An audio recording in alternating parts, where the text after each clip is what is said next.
we've almost made it to Christmas. We are in week 4 of Advent.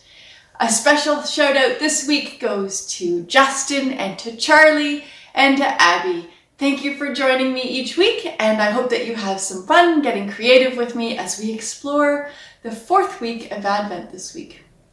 We have a saga that we need to continue, so why don't we get into that? Let's get into our story first.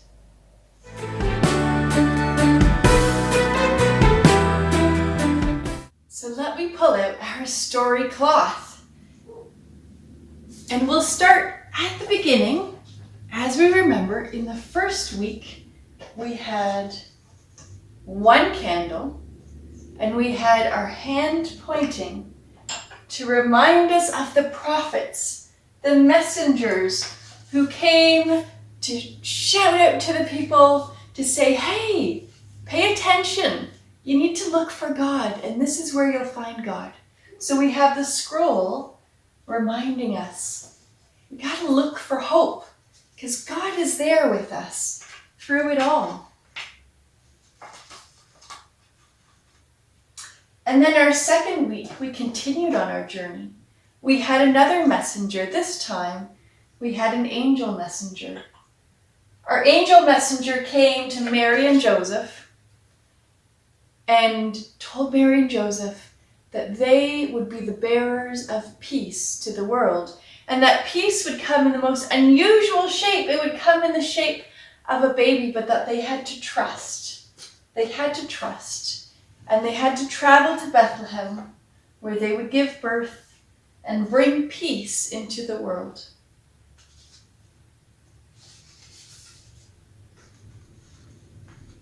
And then last week,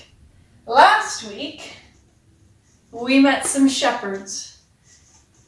As they were looking after their sheep out in the dark, some angels appeared, more messengers into our story, and the angel said, you guys need to go and find this incredible sight, this baby who is born and is in a stable. And out of their fear, those shepherds experienced great joy. And so they carried both this fear and this joy with them in their heart as they traveled down to meet this baby. So here we are in week 4. We have 3 messages. I wonder what our 4th message will be. Oh, we can't forget to add our shepherd's crook to last week's story, which, when we turn it upside down, remember, is a J for joy. So let's find out what is in our story box for this 4th week. Well, let's see. Here's our board, and on our board we have our 4 candles, and we have 3 crowns. We'll bring our candle out. 3 crowns. Oh, well, let's see. I have 3 characters who are wearing crowns. These characters have lots of different names. Sometimes we call them the wise men. Sometimes we call them the Magi. Sometimes we call them kings.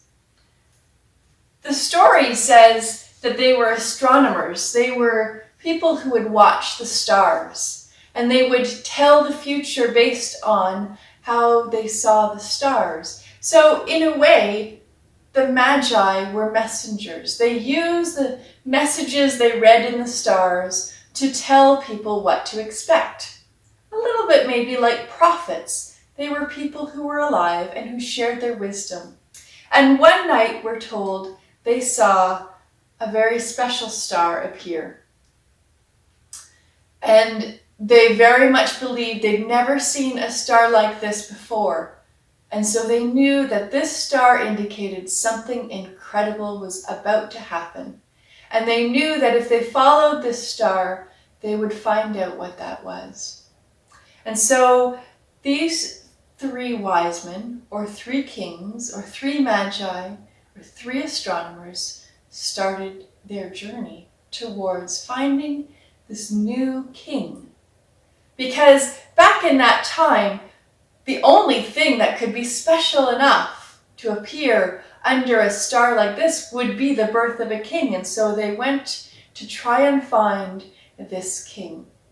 And their story will continue in a couple of weeks, but right now they're off on their journey to figure out what is this message that this star is communicating. What are they going to discover? And is it going to be what they expect, or is it going to be different? Now, I've said that it's 3 astronomers, or 3 kings, or 3 magi, and really we don't know how many it was. In fact, the story in the Bible doesn't tell us how many astronomers there were, or how many people there were. It's a story, and we have to imagine how many there might be. And if we imagine historically, it could have been quite a crowd traveling. Or maybe it was 1. We don't know. But what we do know is that they noticed something incredible. They knew from what they noticed that was a message being communicated to them, and they decided to follow that message to figure out what it was about. So let's find out what our word of the day is for today. Love. Our word for this week is love.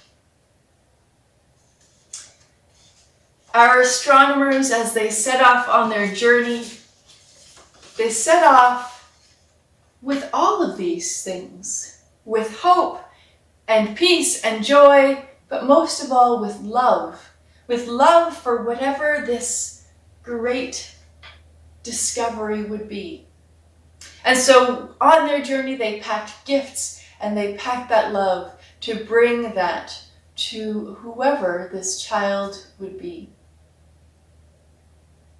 Well, that is the story so far of all of our messengers. I wonder who are the messengers in your life? What are the things that they are inviting you to think about this Christmas season and to remember? Who are the people in your life who are inviting you to hope, or to bring peace, or to find joy, or to experience and spread love?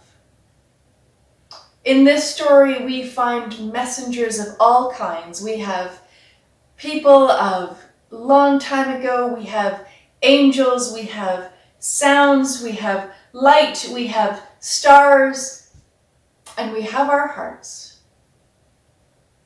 And so we're invited this Christmas to listen deep with our hearts for all the invitations all around us towards these 4 things: hope and peace and joy and love.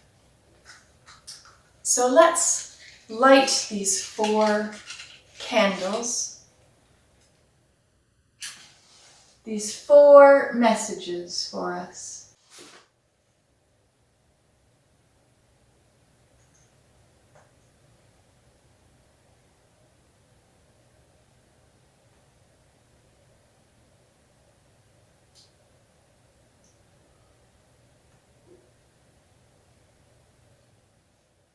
And so now there is nothing left for us but to wait for the birth of Christ into this world where all these messages have been delivered.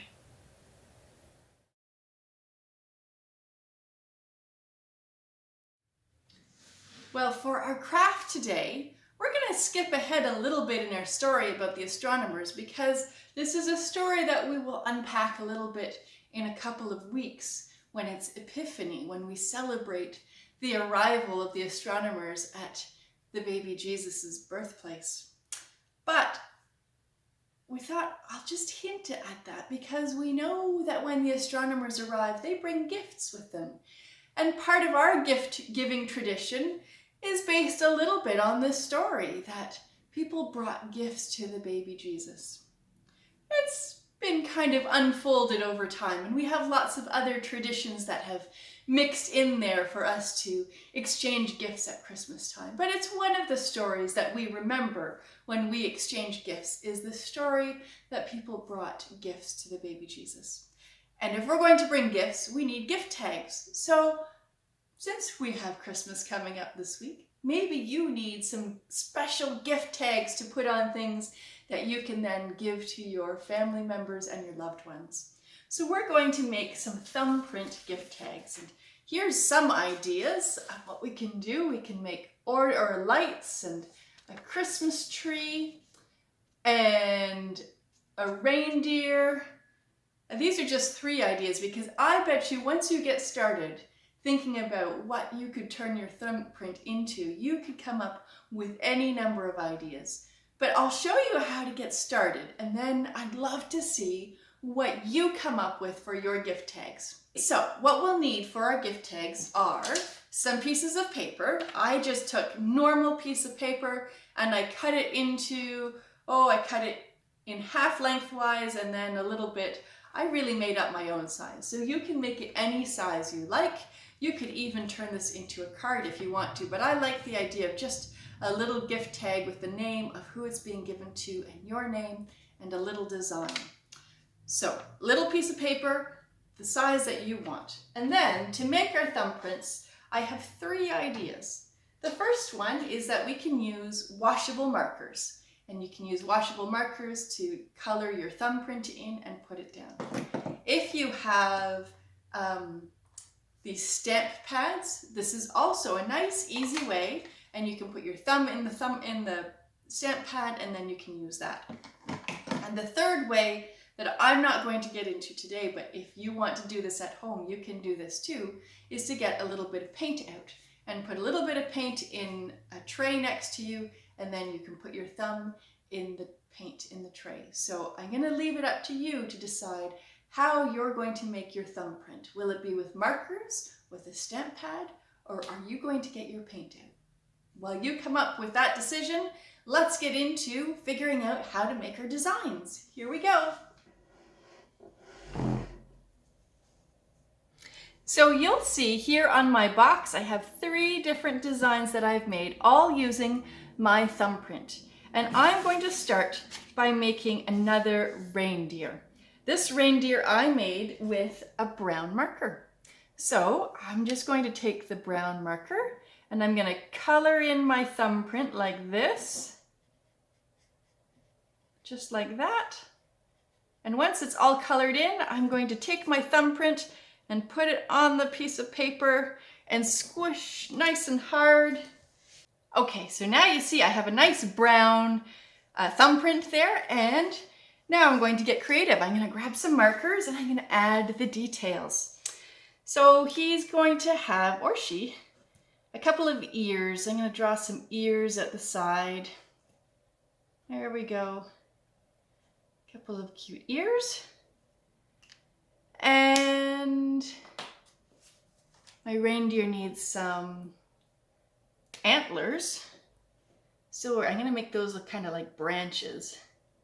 Just a couple of, there we go, coming up the top. There. And a reindeer needs a nose, so I'm going to put a nice round dot down there for his nose. And some eyes on the side. There we go.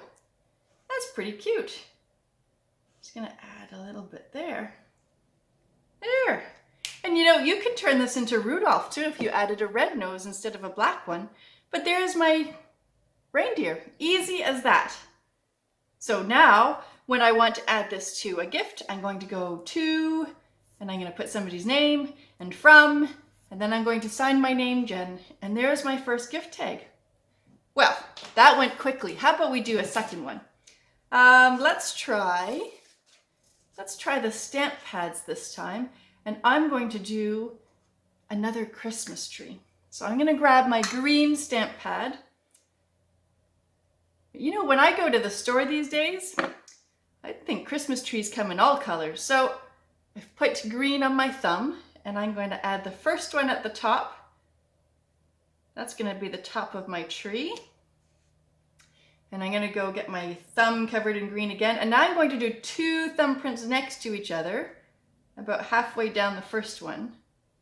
And then I'm gonna go get some more. And now I'm going to do 3 thumbprints next to each other. Oh, about halfway down.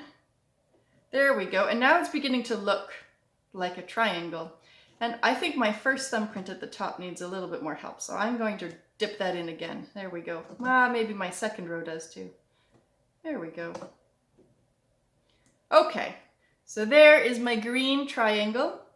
And now I'm going to go get my markers again to add the details. Let's get a brown marker so we can put in the base of the tree. There we go, nice big base.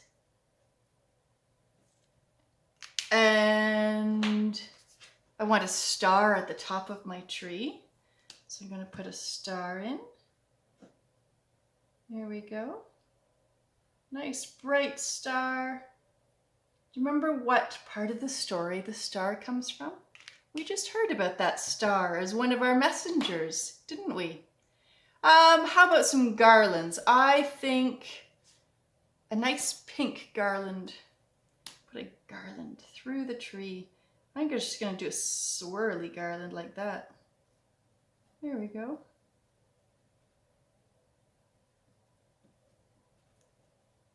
And do we have any ornaments in this tree? Maybe some purple ornaments. Let's add some purple dots to our tree. There. That's my tree all decorated. I wonder what your tree might look like. What would you add to your Christmas tree? How would you decorate it?